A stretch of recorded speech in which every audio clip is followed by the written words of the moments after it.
Good morning, I'm Craig Negrelli. It's Wednesday, February 26th, 2025, and these are your Unbiased Updates.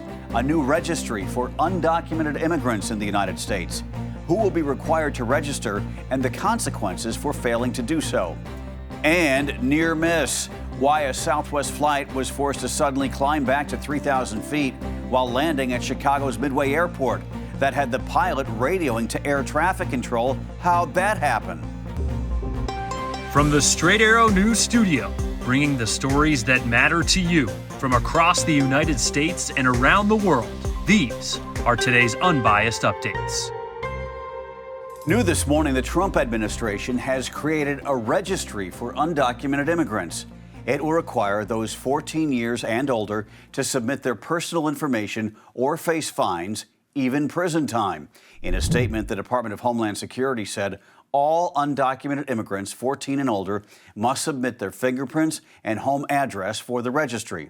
Those who qualify but don't register reportedly could be fined up to $5,000 or be sentenced up to 6 months in prison. The administration says the registry will be available online, though the webpage has not been launched.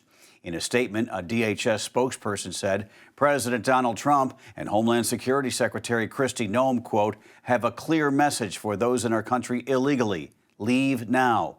She added, if you leave now, you may have the opportunity to return and enjoy our freedom and live the American dream. The move to criminalize being in the United States illegally marks a major policy change under the Trump administration. Until now, being in the country illegally was only considered a civil offense, with the consequences of getting detained and deported if caught and processed. According to a post on X, Homeland Security says America's borders are now closed to lawbreakers and that this past weekend, crossings along the southern border were at their lowest in 15 years. In a big win for Speaker Mike Johnson, House Republicans Tuesday night passed a multi-trillion-dollar plan to address defense, energy, immigration, and tax policy, with only 2 votes to spare. Straight Arrow News political correspondent Ray Bogan breaks down what's in the budget blueprint and what Republican holdouts said about the resolution. House Republicans narrowly passed a budget resolution Tuesday evening on a party-line vote that saw one defection. Congressman Thomas Massie voted no. It's an all-encompassing package that covers funding for the rest of fiscal year 2025, sets budgetary levels for fiscal years 2026 through 2034, and lifts the debt ceiling by $4 trillion. The bill also provides instructions for committees to look for $1.5 trillion in budget cuts to fund President Trump's border security, energy, and tax policies. Getting this approved required some serious arm twisting. Some Republicans were still a no on their way in the door, and President Trump called them personally. In the end, they could not change Massie's mind. We're going to add $328 billion to the deficit this year. We're going to add $295 billion to the deficit the year after that, and $242 billion to the deficit after that, under the rosiest assumptions. Why would I vote for that? As Republicans preach fiscal responsibility, how does a bill that adds that much money to the deficit this year align with that value? Well, first of all, when you are trying to unwind 30 plus years of bad fiscal practice, you're not going to do it all at one time. I mean, that's just a reality, unless you make draconian cuts, right?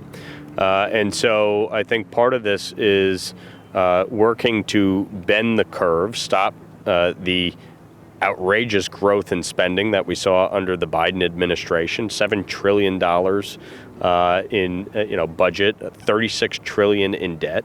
Republicans passed the resolution by themselves and left Democrats out of the process entirely. Earlier in the day, House Minority Leader Hakeem Jeffries said Democrats would not provide a single vote to help Republicans get the bill over the finish line. They kept their word. Donald Trump, the administration, and House Republicans are hurting the American people. It's unacceptable, unconscionable, un-American, and we are not going to stand for it 1 minute. Democrats opposed the bill because of its possible cuts to Medicaid. Even some Republicans said that they had to be convinced. I still have my reservations, still concerned that it's not fiscally responsible enough, but I think it's the best thing we're going to get. And if we don't pass it, the Democrats get their way. And that's never let good be the enemy of great. In many ways, this resolution is just the beginning. Congress still needs to fully fund the government before March 14th to avoid a shutdown, and the committees are just beginning the process of looking for cuts. I'm Ray Bogan for Straight Arrow News. For more reporting, download the SAN app. Yesterday's vote was a critical step toward unlocking the complicated legislative tool known as reconciliation. It's a process that will allow Republicans to avoid a filibuster from Democrats in the Senate.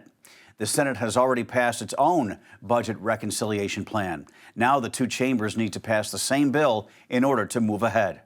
Now to the efforts to end the war between Russia and Ukraine.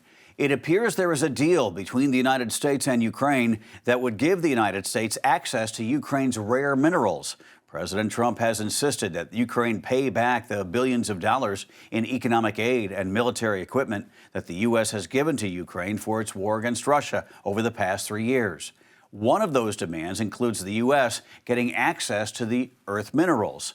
Ukrainian senior officials have confirmed to news outlets an agreement has been reached on the framework of an economic deal. At the White House on Tuesday, President Trump said that Ukrainian President Zelensky is likely coming to Washington later this week to finalize it. I hear that. I hear that he's coming on Friday. Certainly it's okay with me if he'd like to, and he would like to sign it together with me, and I understand that's a big deal, very big deal. And I think the American people, even if you look at polling, they're very happy because, you know, Biden was throwing money around like it's cotton candy. And it's a very big deal. Look, it could be $1 trillion deal. It could be whatever, but it's rare earths and other things. Reports say the United States and Ukraine would have joint ownership over a fund, and Ukraine would contribute 50% of state-owned resources, including minerals, oil, and gas. We now know who is technically in charge of the Department of Government Efficiency. The Trump administration revealed yesterday Amy Gleason is the acting administrator of Doge. The announcement comes after weeks of questions about billionaire Elon Musk's role and authority over Doge as its chair. Gleason previously worked for the U.S. Digital Service, which the Trump administration turned into the Department of Government Efficiency. Meantime, more than 20 civil service employees resigned from Doge yesterday, saying they refused to use their technical expertise to dismantle critical public services. The mass resignation includes engineers, data scientists, designers, and product managers. The White House was dismissive of the move. In a statement, Press Secretary Caroline Leavitt said, quote, "Anyone who thinks protests, lawsuits, and lawfare will deter President Trump must have been sleeping under a rock for the past several years," end quote. Musk posted on his social media platform X that the story was fake news and said staffers who resigned were, quote, "Dem political holdovers who would have been fired anyway." A close call caught on camera as a Southwest Airlines passenger jet had to abort its landing at the last second to avoid hitting a smaller plane at Chicago's Midway International Airport on Tuesday. The Southwest flight then landed safely at the airport after the flight crew performed what is known as a go-around to avoid the private business jet. The FAA said the private jet went onto the runway after its pilot misunderstood the instructions from air traffic control to hold short of the runway, forcing the Southwest plane to climb back to 3,000 feet, with the pilot asking the tower how'd that happen. Passengers who were on the flight from Omaha to Chicago told news outlets they did not know anything had gone wrong until they saw the video later. According to the FAA, the business jet entered the runway without authorization. This is the latest close call in a long list of serious aircraft incidents in 2025, including at least 5 deadly crashes over the past few weeks. Finally this morning, you might be nearing your last chance to snag your morning favorite or midday pick-me-up at Starbucks.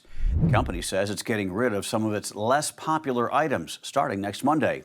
Among the 13 items getting pulled starting March 4th are several Frappuccino beverages, the Royal English Breakfast Latte, and the White Hot Chocolate. The menu cuts were announced along with plans to lay off more than 1,000 corporate employees. Starbucks says the menu changes will reduce wait times and make way for innovation. And this is just the beginning. Starbucks says it will take more drink and food choices off the menu in the coming months in an effort to downsize the menu by 30%. Just don't touch the caramel macchiato. Oh, by the way, I like the iced espresso as well, just not too much ice. I sound like a cranky customer, don't I? Maybe I am. Those are your unbiased updates for this Wednesday. We'll see you back here tomorrow. For all of us here at Straight Arrow News, I'm Craig DeGrelli. Have a great day.